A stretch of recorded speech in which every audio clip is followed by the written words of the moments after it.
This is the day, and feel free to stand up, jump around, clap, sit down, be happy, whatever you like. Hey, Bob.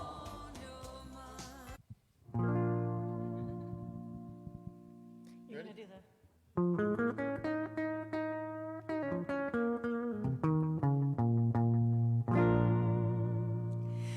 This is the day that the Lord has made. I will rejoice and be glad in it.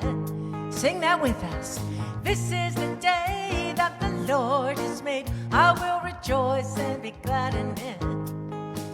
This is the day, a day to be seized, yeah. A day I can feel my spirit set free.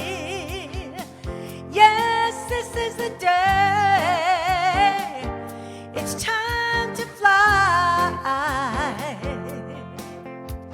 higher and high up in the sky. This is the day that the Lord has made. I will rejoice and be glad in it. This is the day that the Lord has made. I will rejoice and be glad in it. This is the day all my dreams come true. Feel the Spirit working its way through. Yes, this is the day. It's time to fly higher and high up in the sky. This is the day that the Lord has made. I will rejoice and be glad in it. This is the day that the Lord has made. I will rejoice and be glad in it.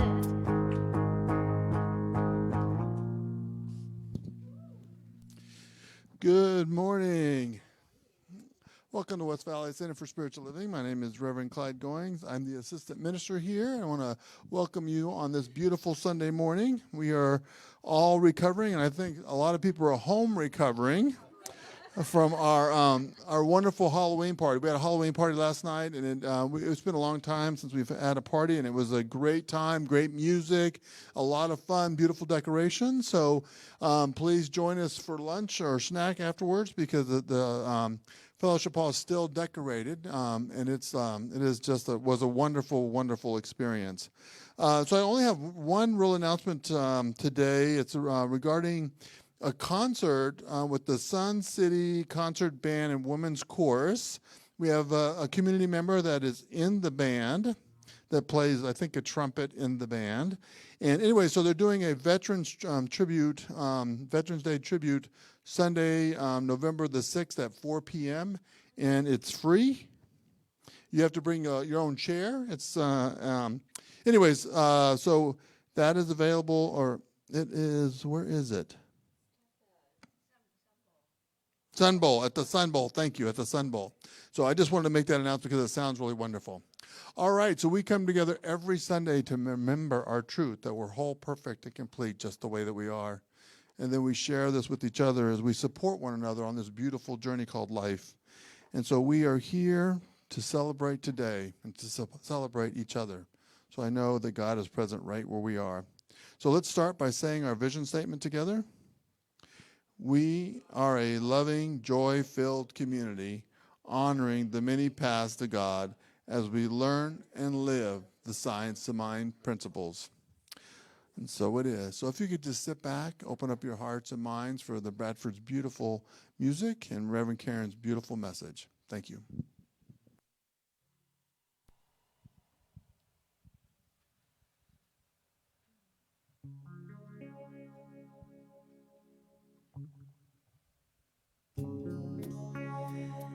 So just take a deep breath. Get into that peaceful place where the divine resides.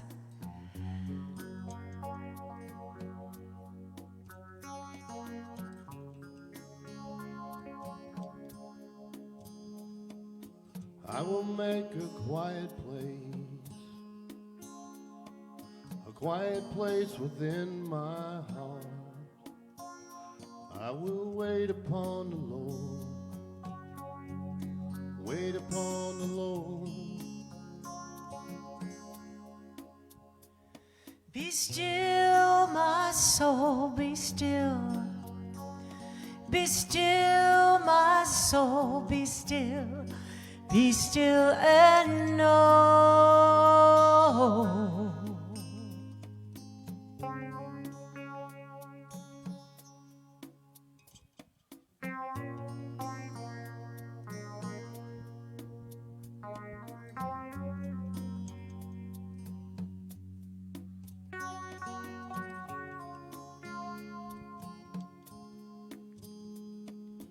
I will make a quiet place within my mind. I will wait upon the Lord, wait upon the Lord. Be still, my soul, be still. Be still, my soul, be still. Be still and know. I will make a quiet place within my life, and I will wait upon the Lord, wait upon the Lord.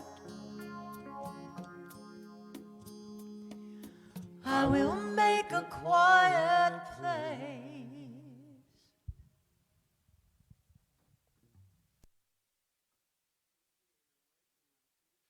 Place. This place where we open our hearts and our minds to the activity of Spirit that is always flowing to us and through us, operating for us and as us.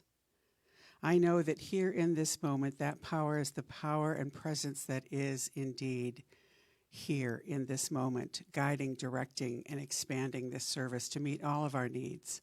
I know that Reverend Karen's message is exquisitely guided and directed by that divine source, and it opens our hearts and allows us to hear exactly that which we need to hear today. The Bradford's music, in turn, follow and lift our hearts in ways that allow us to soar with joy and happiness. And that every person involved in this service, whether it's here in person or online, it feels the joy that we all feel that's left from last night's beautiful night. And that we carry that forward into today, into this service, knowing that that divine power is pure love.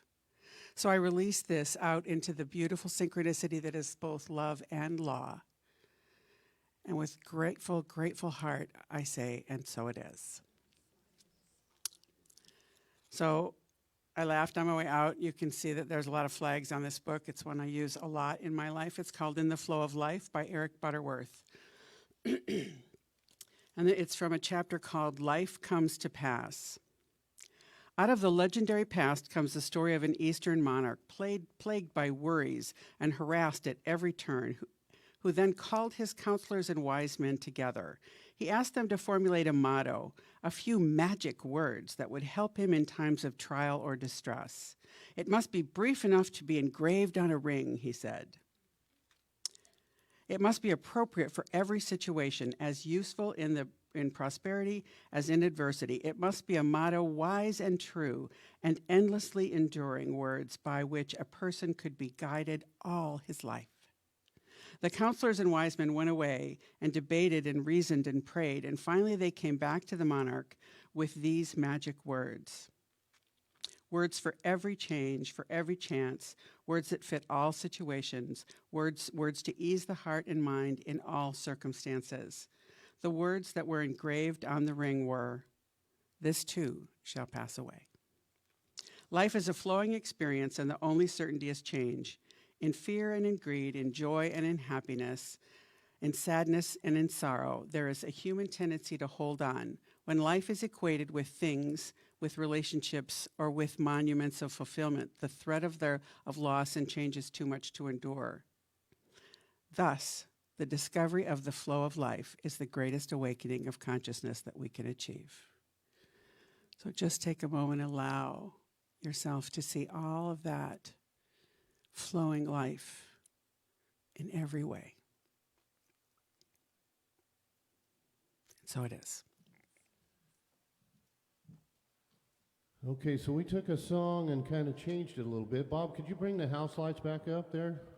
Just kind of want to get a little bit more audience participation on this one. Hopefully you guys can join in when you hear what's going on.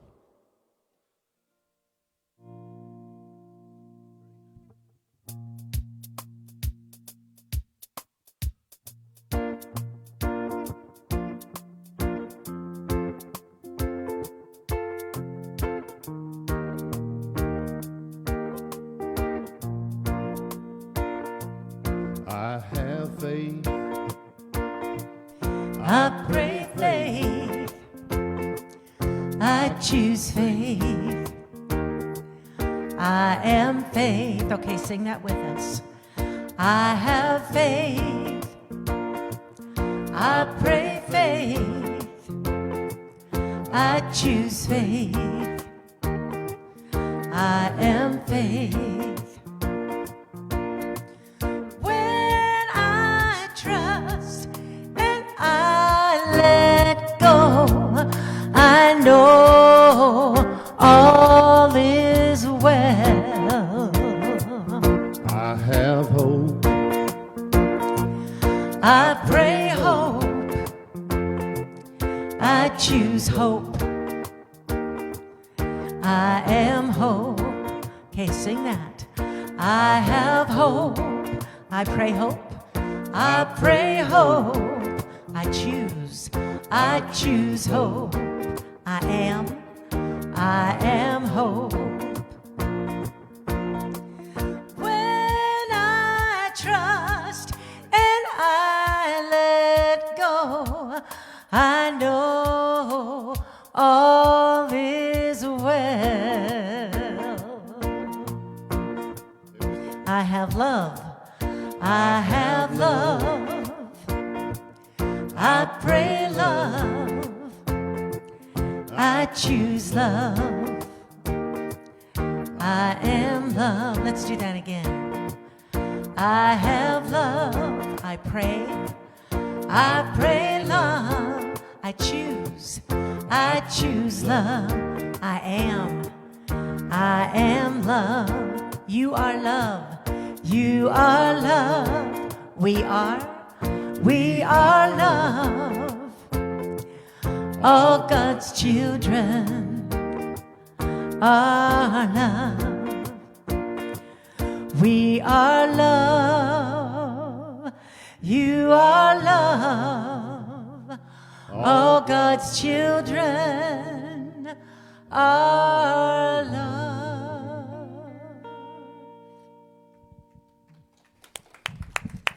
Oh, thank you, Bradfords. My goodness, do you wish you just brought your sleeping bags last night and you have a long drive. The rest of us live sort of a lot closer than the Bradfords. Good morning. Good morning, everyone. It's so good to see you. I'm Reverend Karen Rice, and I'm the leader of this spiritual community, and so happy to be here. And yeah, we partied last night.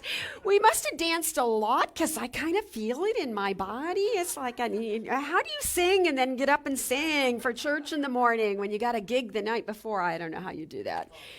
Coffee, yes. I actually had a little more coffee than I usually drink this morning. So I just think I want to say how amazing it is to have had our first social event in several years. Man, that felt good.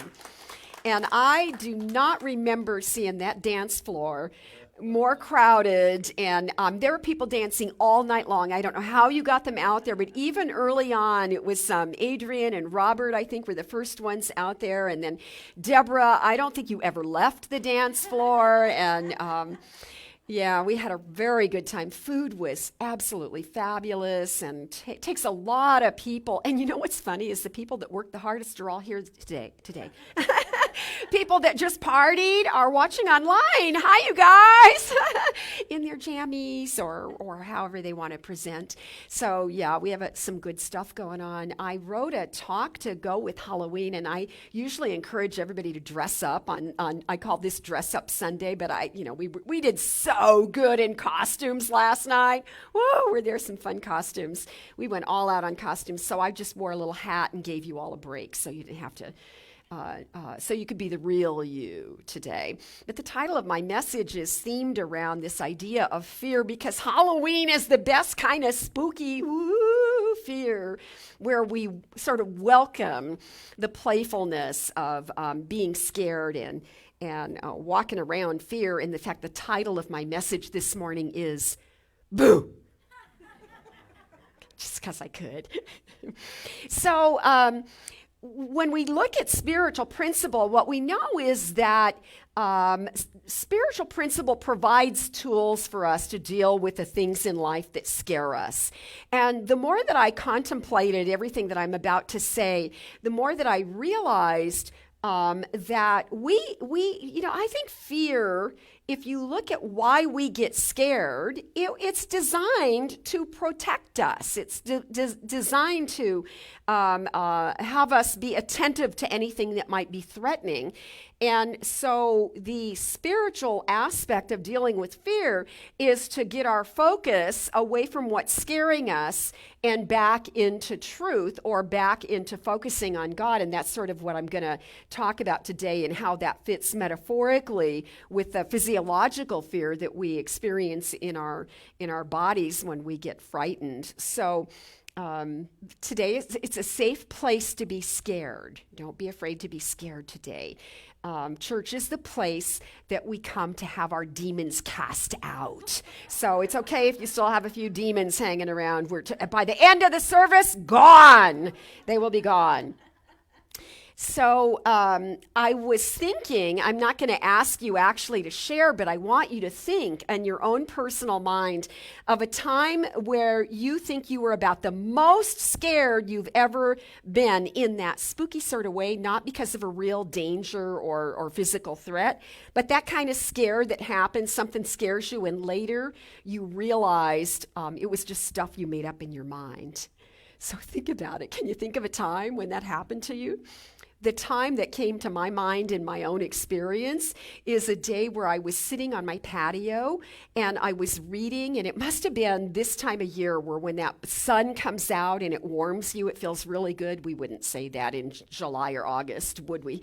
But when that sun comes out and I'm sitting in the swing and it just gets high enough to peek over the wall so it's shining into my yard, oh, that's a really fun time. And one morning I was sitting in the swing reading, and there was a lizard running across the side of the wall. And how do they do that? How do they hang on to that vertical? And they just and they're just really comfortable. They do their own thing. If you scare them, they scoot away, But the lizard was moving in a direction toward me sitting on the swing. He probably didn't even know I was sitting there yet. But the way the light, there it went. Okay. Good, that's done. How do I look? Is that good? All right. All right, good. Here, take care of this for me. So I'm sitting in the swing reading, and I look up and I see this lizard, but the way the light was coming from the east over the wall, it created a shadow on the lizard that elongated the shadow, and the lizard looked like he was this big to me from where I was sitting, and he's coming fairly quickly toward me, and it really startled me. I thought there was what do you call those giant... one of those big giant lizards was surely it was dangerous, and so what happens when you get startled like that? Your body does things physiologically that we really can't shut down till we calm ourselves down. And so I want to talk about that. You've all had your own experiences where something goes whoa for a minute, and then you have to take a breath and calm, get yourself back. I always say, get back in my body now. So I feel like I've gone out all kinds of directions. So fear is terribly real, even when it's not. It's real to your body. Your heart starts bumping, your thumping, more bumping, whatever. And your palms might get clammy, and all your breath changes, and all of those things that happen in a real physical way. So a long time ago, when all this stuff was getting trendy in the 70s and the 80s, somebody made a mnemonic for fear that said, "Fear is false evidence appearing real." And that was a real turning point for me in my own spiritual journey. When the first time I heard that, I remember thinking, wow, that totally makes sense with the way you worry about something that's coming up in the future and you make it into some big thing, or you have to make a phone call and you don't really want to make that phone call or talk to somebody face to face.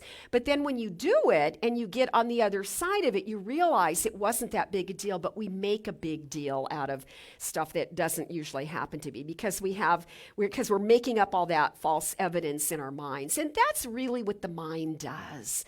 The mind is always making up a story around whatever condition or experience we're moving through at any given time. So frequently in spiritual studies, we say things like, if I'm not coming from a loving perspective, when I'm agitated or I'm feeling clunky with other people or just in my life, or you're having a bad hair day because you partied too much and you wore a wig the night before. When you're feeling that way, there's a fear associated to it, and it means that I'm not really focusing on coming from a perspective of love. Because see, when I'm grounded in love, then I don't care what my hair looks like. Right? When I'm grounded in love, I don't care about appearances because I can be the true, real me. And so fear seems to distract us from that truth. And when I return to truth, or when I come back, I call it coming back to God. The truth of my reality is that divine presence is right where I am at all times. There's an indwelling presence within me. There's an element of perfection that I can change, shift my thinking around, and I can ground myself and stand in that beautiful truth of love. Instead of the false evidence appearing real. I happen to have read this wonderful book by somebody new to me, Bruce Perry. He's a psychiatrist and a neuroscientist. And Bruce Perry happens to be the expert who worked with the children who survived the David Koresh tragedy in wherever that was in Texas. He took the children, because if you remember, they released a bunch of children, but then all the parents and the remaining kids, they were all killed in this horrible fire.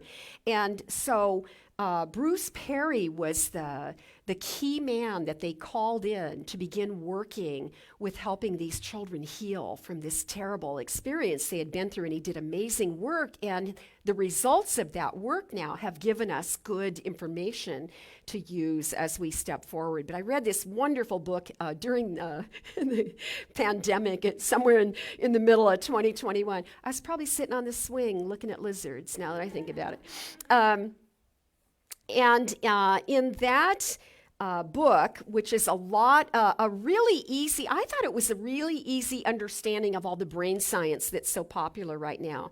But what he said is when the reason that he was speaking to the polarization that happened, and particularly like from 2015 to the beginning of the pandemic, that whole first year, there's all this divisiveness that was in everybody's face, and he addressed it, and this is what he said. This is so good, I want to repeat it for you. Angry people and angry groups of people. So think polarization, and then everybody took a cause for just about any. People were making up causes, I think, just to have a place to stand. Angry groups and people don't listen well. But they are communicating fear and pain and hunger for change. And when I read things like that, it reminds me of my meaning and purpose, why I can come back Sunday after Sunday and stand up here, because that then gives me that way of, my deepest belief is that things have to break apart before they get better. And so, voila, we've done such a good job breaking apart. And now there's this new energy, this divine energy, something new and fresh and different in terms of the consciousness, in the way that we think. And I'm talking about humanity, in general, the thought, the way we think as human beings at this time that we all live in right now. Something's emerging that's brand new. But it ain't here yet.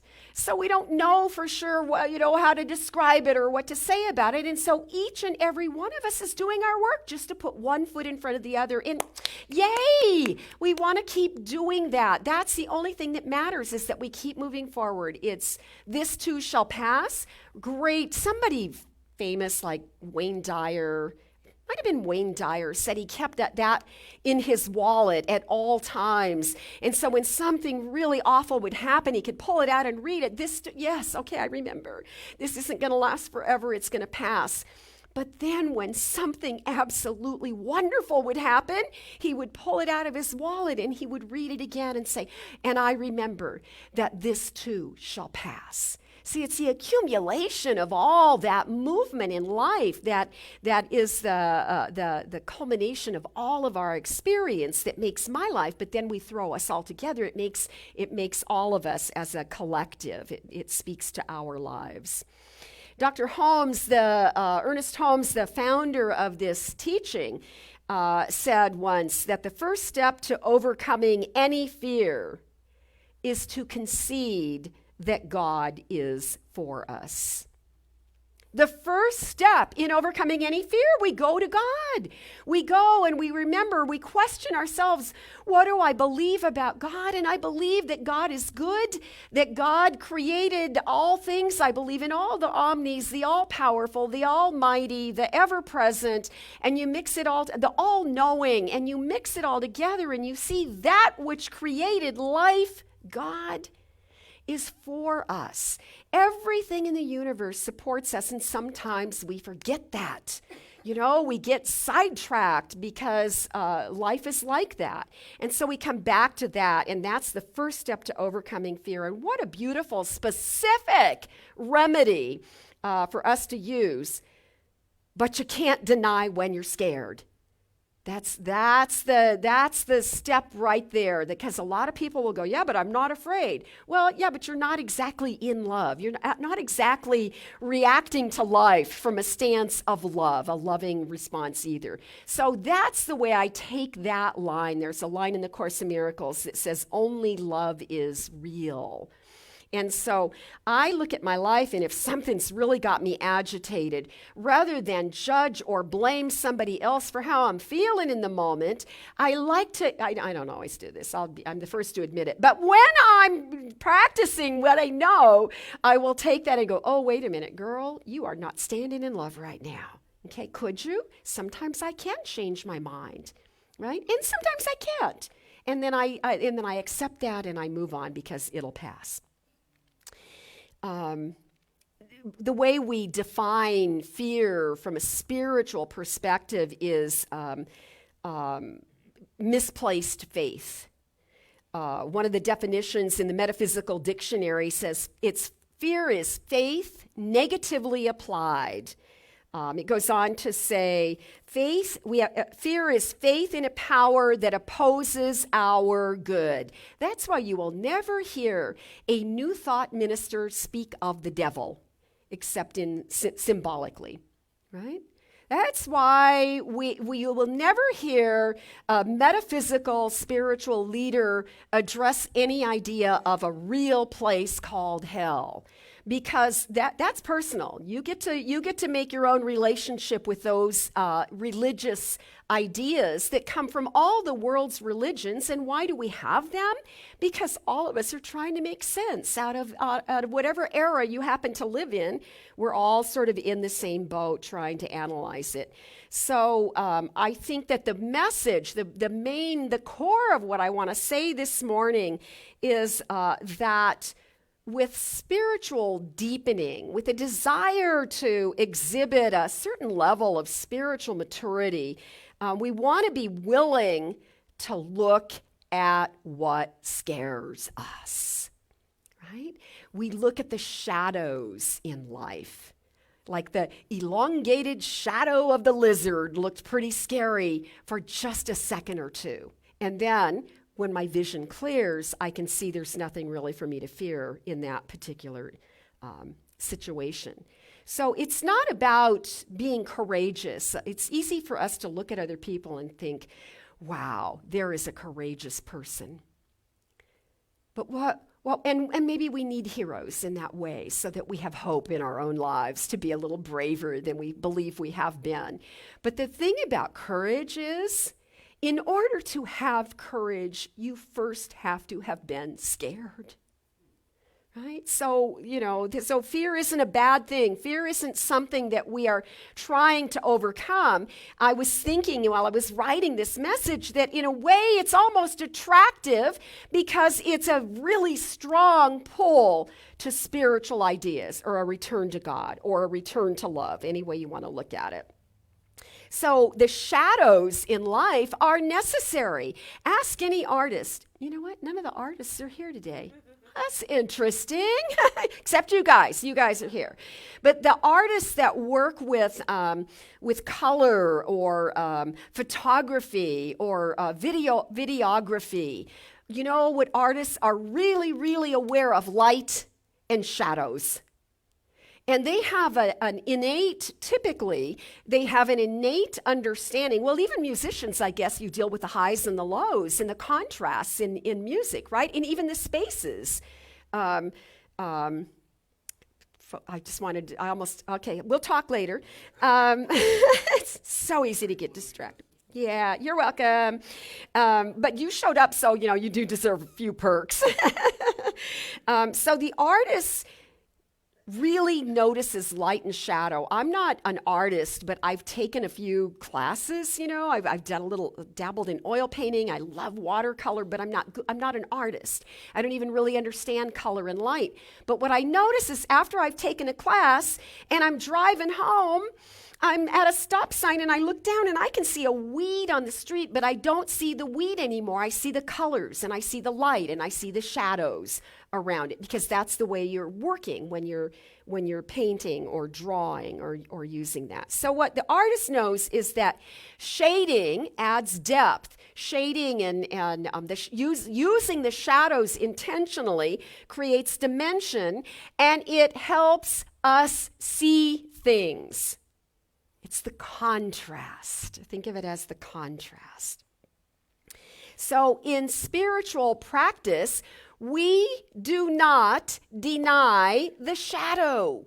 Now, some people are drawn to a teaching such as this one because we tend to be positive thinkers, but that's not our religion. Our religion is, the dogma of our religion, if we have any dogma, we try so hard not to have dogma that I think we create our own.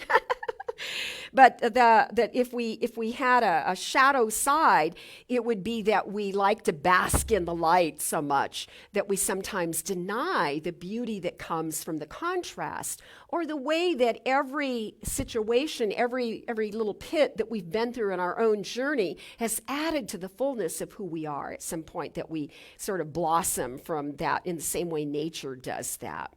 So we look at our relationship to the shadows in life, to the dark sides of life. And we look at fear so that we can grow in our faith. Now, here's something interesting. Okay, Rod, I got one for you. You ready? All right, now I can talk to you because it's in my notes. Okay. All right. So here's what I read this week. Completely blows my mind. We have been, according to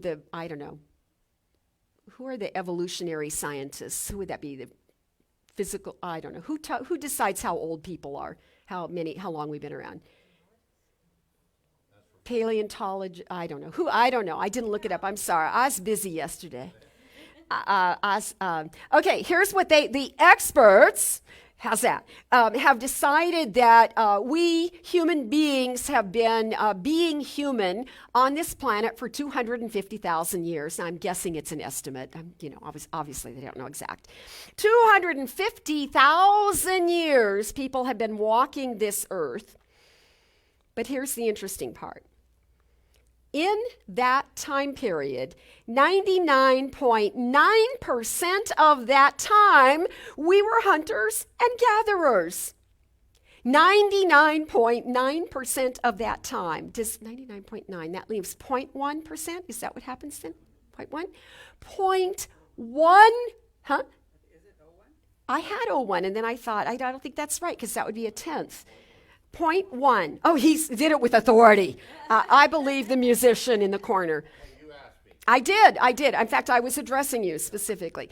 Is that amazing? Think about that. So now, the reason we are talking about this is because all the neuroscientists and those people that study the brain address that by saying we have that primal instinct to protect ourselves when we feel we've encountered danger, and that there are grooves in the brain. Those neural pathways make grooves and that because only 0.1% of our experience of being human on the planet, only 0.1 of it has not had to fight off this saber-toothed tiger. Other than that, 99.9% of the time there have been humans on the planet, they had to do that. Well, you don't sound that impressed. Thank you. Wow, I know. Isn't it incredible? Not only that, but because they were sort of leading this nomadic life, so that you camp and then you have to be able to carry everything with you to the next place you go to hunt and gather and fight off the saber-toothed tiger and hunt the woolly mammoth. And how do you eat that much meat? They did their best, but they lived in small groups. Their societal networks, here's what the researchers say, their societal networks rarely included more than 60 to 80 people. In their whole world. They'd live their whole life and they'd only be in contact with 60 to 80 people. Now they would know there's another band of people over that hill or, in different territories. I have no idea how they figured that all out. But think about it. Our brains were wired to protect us. So they had a band of people from 60 to 80 people. You know how many we have? An average person today, you know how many people we interact with compared to that?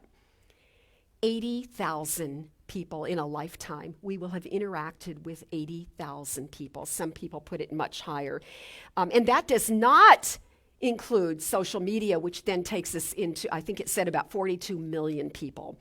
And that will change as we continue to be more. Thank you. I know, this stuff wows me. So the sociologists that study all of that history say that even the most introverted, I'm an extrovert, you're an introvert. The most introverted person in an average lifetime will still have influenced 10,000 other people. Thank you. Now, from the world of when you study psychology, they would tell us that fear is a natural response, whether it's physical, whether it's emotional or psychological fear, it doesn't matter. It's a natural response. I would say I think of that as a God-given response, whether it's real or imagined. So now we're right back to the top of the message. We have an instinct. So our imagining scary things isn't wrong. It just sort of needs to be managed every once in a while. And that's where spirituality is as a great gift to us. So we sometimes sum it up by saying our fear-based thinking can be replaced with a love-based thoughts. Now, in the world we live in today, there are 5 psychologists named 5 core fears. How we interpret danger, and this would be, this is unique to us and fairly current. Number 1 is the fear of abandonment. Number 2 is the loss of identity. 3 and 4 are meaning and purpose, that you lose your meaning, you lose your purpose. And number 5, which surprises me that it's down here at 5, but fear of death, including the fear of sickness and the fear of pain. You ever notice that, you're watching somebody, your kid or your loved one is suffering, and you would do anything to change places with them?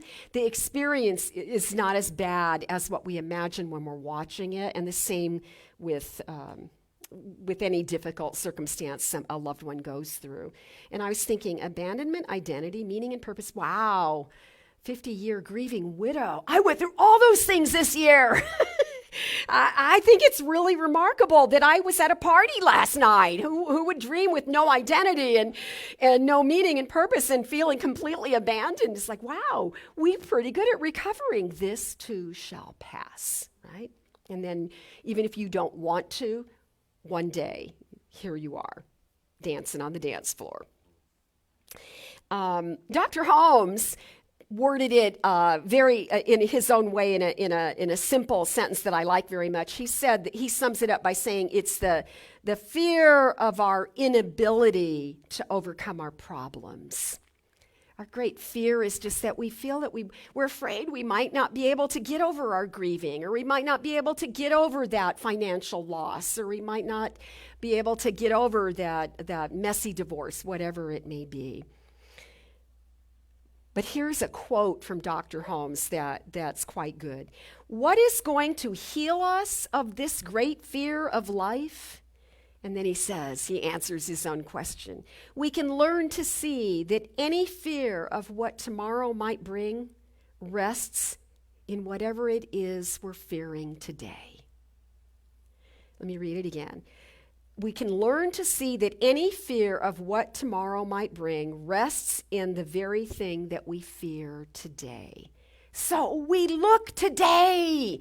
We do it now, not when we're upset. We take some time today. This is a good homework assignment for you to look and see what is it that you're looking at. This is why this teaching and other spiritual teachings like this, we have a sort of an urgency in looking at our hidden beliefs. We have a way that we pay attention to all those things that stir us. We notice how we react to life, or how we bump into each other, and we take those things and we see that there's another way to show up, that we can return to love, we can be restored to truth and return to love. Now, you've heard of the contagion of fear, how contagious it is. And it's we see it all the time. If you watch the news, you see that kind of thing happen all the time. There's actually something they call hysterical illness. You've all heard about it. You've probably seen this on the news too. The technical term is mass psychogenic illness, and you especially see it in school-aged children. So it's where something happens and the symptoms begin to spread, even though later they find out there was really no illness. So the sight, or the sound, or the words, or the gasping, or whatever it is, then you just buy into it, right? You're not thinking about it, you buy into it. I think of, what I thought of when I read that was when I was little in the 50s, we used to have to line up to get to the nurse's office to get your shots, remember? And then if one little kid cries, then the rest of us would start crying, and that made it kind of almost scarier than. Almost seems a little inhumane when I think of it like that. Like, shouldn't you do that in private? But no, they would just So yeah, there's this contagion to fear. Here's a comment and this was my theme quote that made me excited about talking about it today. Holmes said, "It is possible for us to catch fear from each other as much as we might catch a cold. For we are all unconscious, mental, emotional, and spiritual broadcasting stations. Our real enemies are our fears and our phobias, our doubts and our uncertainties, our anxieties and our inner conflicts." Yes. We can use our fear as a tool if we're willing to notice it. So pay attention. Then you can direct your own mind to change your thinking and get back to the higher thoughts. Anybody remember the name Marilyn Ferguson? Yeah, I heard that. Marilyn Ferguson is someone who wrote in the late 70s or the early 80s. I think her most popular book was called The Aquarian Conspiracy. And it was sort of the beginning of the self-help age, where we started looking at spiritual ideas in the self-help section and the two parts of the, well, we didn't have Barnes & Noble here yet. But we started, getting those. I loved it when we got our very own section in the bookstore. I could walk down and just look at what's new. And that was also the time period where if you did walk into a bookstore that had a list of the New York Times top 40 books, or the books would be displayed, there were always spiritual titles. There were always spiritual titles that were... people were just reading it. They began to be quite popular. So Marilyn Ferguson said this. She said, fear is a question. I like this. Think of fear as a question. What are you afraid of and why? In the same way that there is a seed of health in illness, because illness contains information, well, that'll make you think. In that same way, our fears are a treasure house of self-knowledge if we explore them. Boo. Right? So face your fears.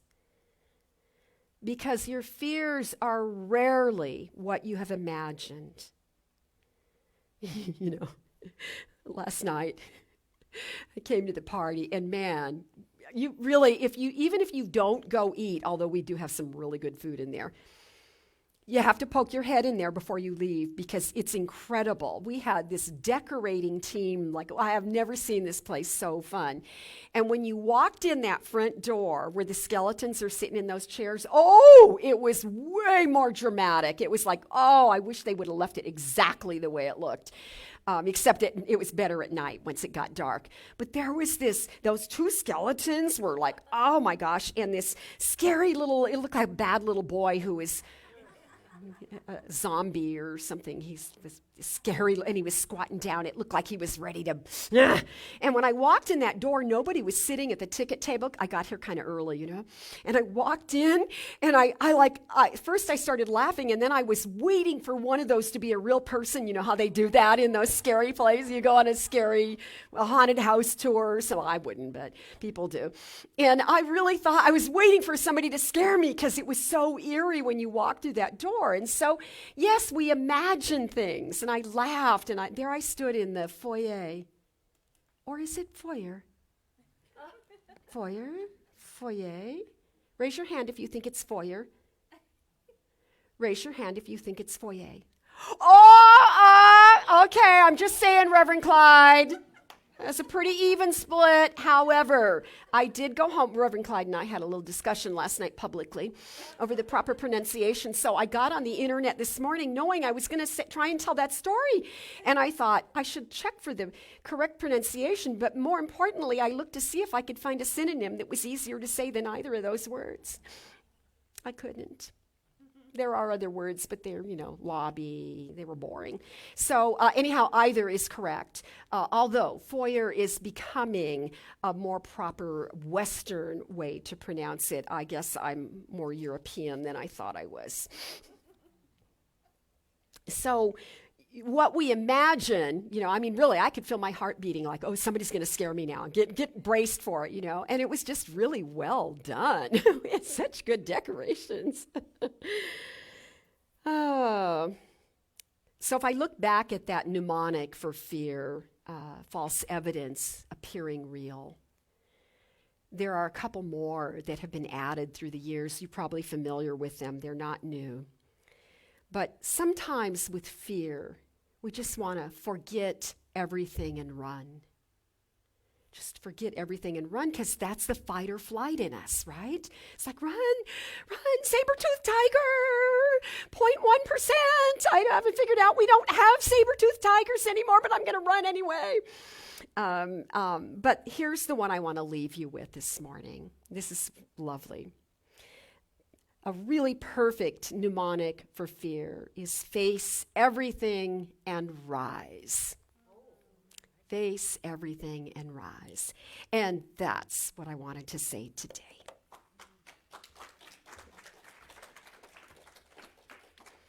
I think we should pray on it. Ooh.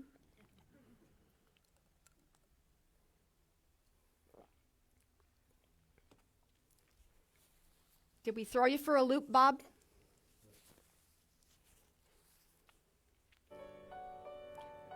There it is. Whew, yeah.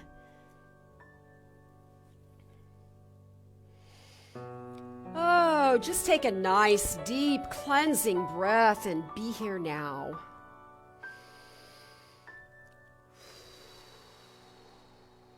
And we just shake off any concerns, any worried thinking, any concern about tasks that have to be done this week. And we recognize that in this perfect moment, we are safe in a sanctuary or in our homes as we listen from afar. We are safe knowing that right where we are, God is.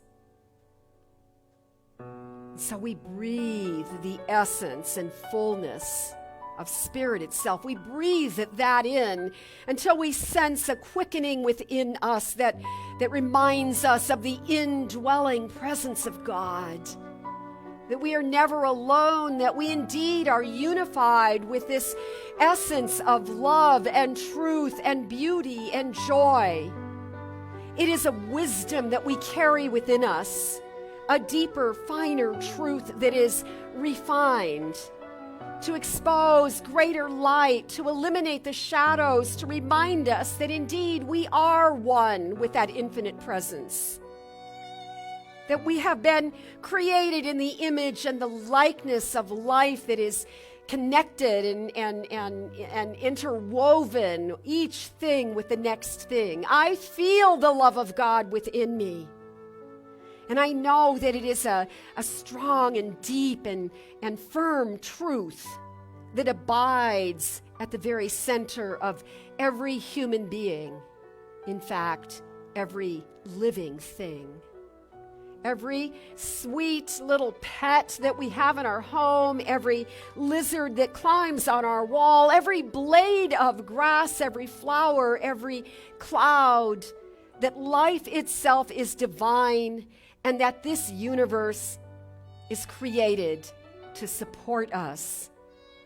So we align ourselves to this beautiful truth that the presence of life, the dynamic and divine force of life that we know to be love, is indeed that illuminating and guiding force of life. And so as we stand in this truth, as we return to love, as we feel that internal movement of life within us, we know that things that ail us are healed, that the relationships that feel rocky are restored to their wholeness, to that way we can connect at the level of love one with the other. That anything that we fear can be shifted and changed, and that our rough edges are smoothed over as we continue to practice these principles, to apply spiritual truths in our very lives. And so I know this is good.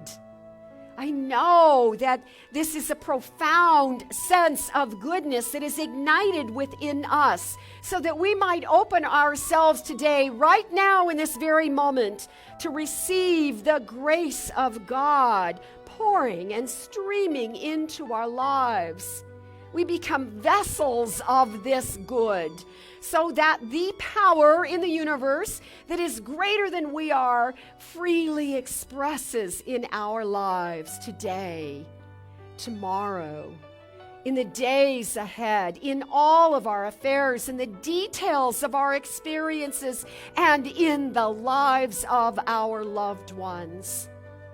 So I say thank you, God. How wonderful to feel after connecting in spiritual community and having this social event in the West Valley, and to feel the union, what happens when we share joy together. We have that amazing sense of being cleansed and refilled and renewed and absolutely interconnected to other people.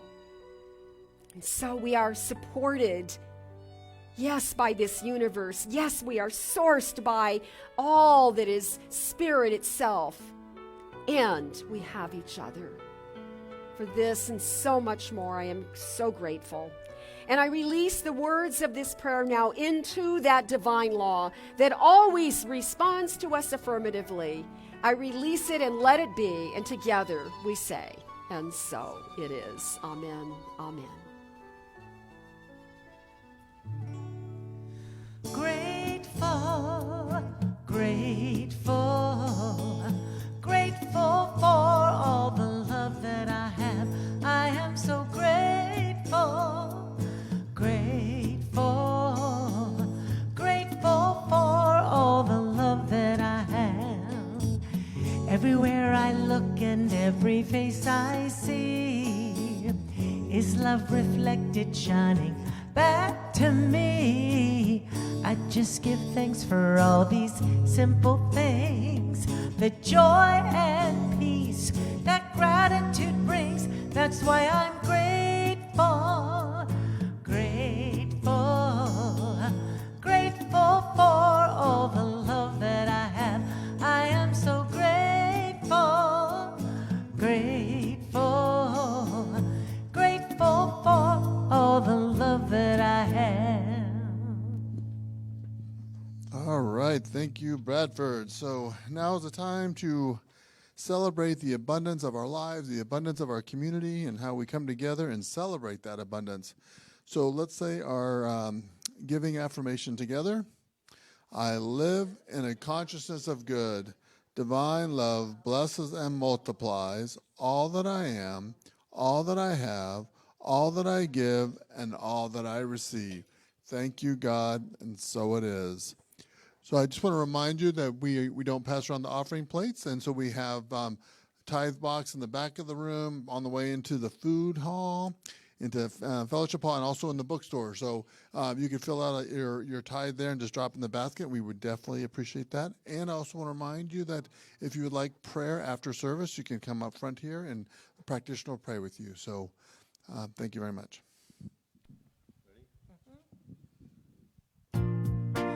Please rise for our last song.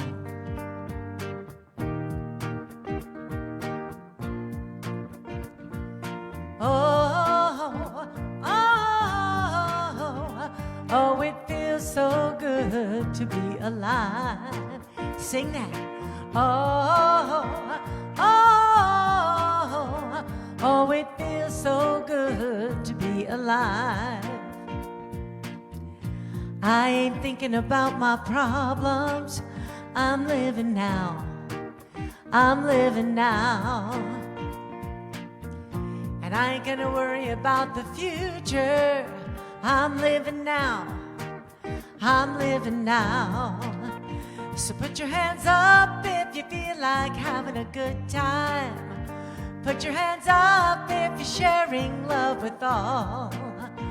Raise your cup if you're hopeful for tomorrow. Put your hands up if you're ready to have some fun. Now sing it. Oh, oh, oh, it feels so good to be alive. Again. Oh, oh, oh, it feels so good to be alive. Feels good, don't it? Feels good, don't it? Only got one life, live in the moment. Feels good, don't it? Feels good, don't it? Only got one life, live in the moment. Feels good, don't it? Feels good, don't it? Only got one life, live in the moment. Feels good, don't it? Feels good, don't it? Only got one life, live. Oh, oh, oh, it feels so good to be alive. Oh, oh, oh, it feels so good to be alive. Last time. Oh, oh, oh, it feels so good to be alive. Woo!